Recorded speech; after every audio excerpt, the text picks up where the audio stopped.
Assalamualaikum warahmatullahi wabarakatuh. Perkenalkan, nama saya Dimas Arya. Di sini penelitian yang saya ambil itu pemberlakuan jam malam selama pandemi di Surabaya. Nah, teori yang saya ambil adalah teori relasi kuasa milik Michael Foucault. Nah, teori relasi kuasa menurut Foucault, kekuasaan tidak dapat dipisahkan dengan pengetahuan. Dan kekuasaan menghasilkan pengetahuan, dan pengetahuan dibentuk oleh kekuasaan.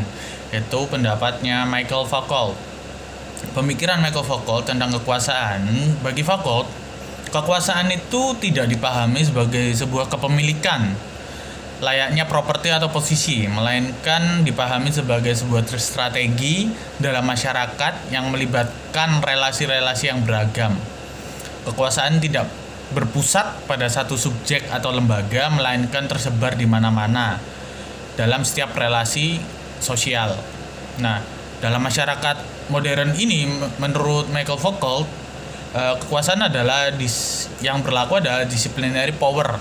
Nah, disciplinary power ini kekuasaan yang ini bukan kekuasaan yang berdasarkan otoritas yang melakukan penghukuman atau kontrol secara represif, melainkan bekerja untuk menormalisasi kelakuan di berbagai relasi sosial. Nah, proses normalisasi ini akan diendapkan dan diinternalisasikan melalui proses pembiasaan posisi subjek ketika telah dinormalisasi adalah sebagai kendaraan bagi kekuasaan. Jadi subjek itu dilakukan sebuah pembiasaan agar terjadinya normalisasi. Nah, ketika udah dinormalisasi, mereka akan mudah dikontrol oleh sebuah kekuasaan itu ya.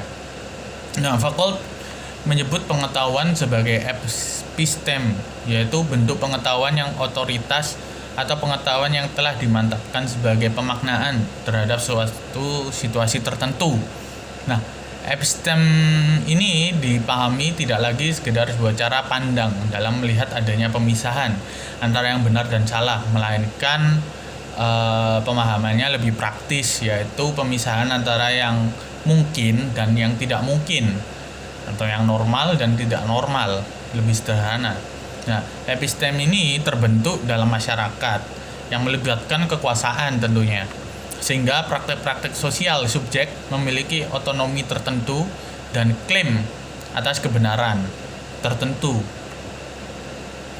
Nah, oleh karena itu, suatu episteme itu tidak berkembang secara evolutif dan linear, melainkan melalui proses pergeseran dari satu bentuk ke bentuk yang lain secara fragmentaris dan otoritatif pada masa tertentu. Nah, salah satu fenomena sosial yang dapat dianalisis menggunakan relasi kuasa milik Foucault itu adalah struktur atau pembentukan kurikulum di lembaga pendidikan. Nah,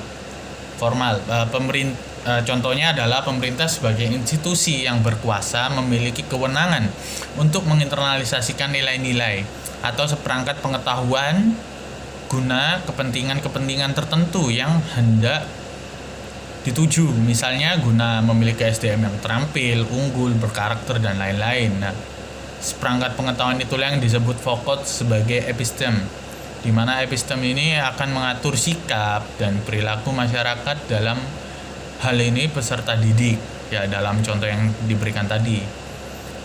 Jadi seperti itu. Nah, sekian penjelasan dari teori yang saya gunakan. Wassalamualaikum warahmatullahi wabarakatuh.